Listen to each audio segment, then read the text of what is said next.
They say revenge is best served cold. Mine arrived in cut crystal at my sister's wedding. Champagne fizzing, a $100 million price tag clinking against the stem. I'm Mara Quinn, 38, founder of Quintexture. I built it from nothing into a $200 million engine.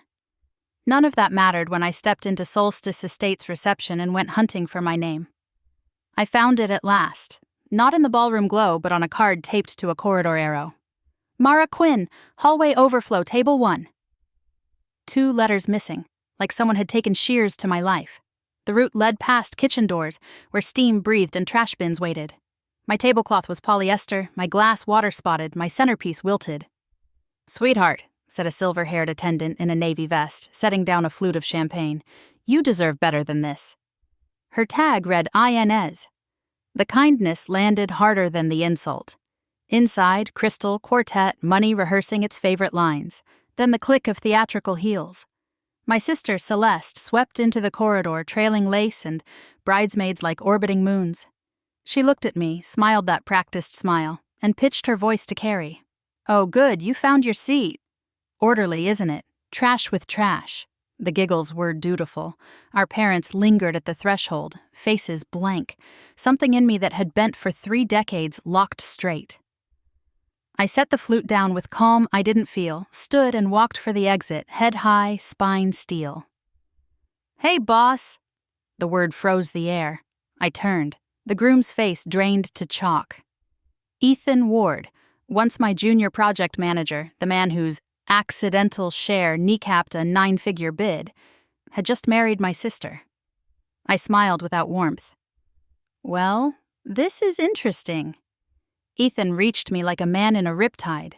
"Mara, Ms. Quinn, I didn't know," he stammered. The quartet inside stopped. "You didn't know your bride's sister?" I asked. "You knew my server passwords 5 years ago. Memory can't be that poor." Color left him. Celeste's smile hardened. "Stop the scene!" "Riverside Spire," I said to the doorway to the guests with lifted phones.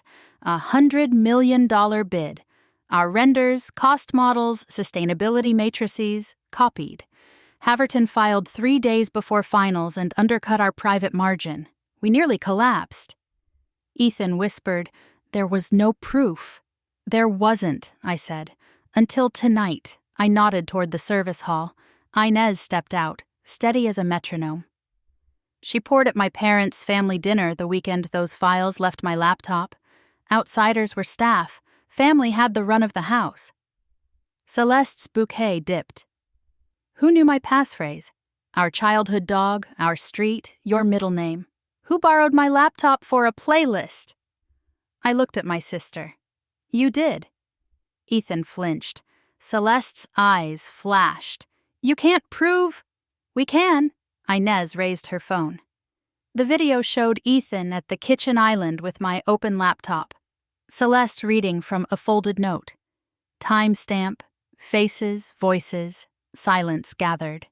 I set my glass aside. "Enjoy your reception." I walked into Vineyard Dark. Gravel popped under my heels. A cork sighed. Out among the rows, the air smelled of earth and roses. I called my counsel, left a message, and booked a nearby room. Tomorrow would be filings, injunctions, a criminal referral, and a press statement that named no one and implied everything. Tonight, I let night hold me up. By morning, the footage had multiplied. Not mine, Inez's. She'd sent it to my counsel, time-stamped stills attached. A clean chain. By noon, my firm's statement ran. We were cooperating with authorities, facts only.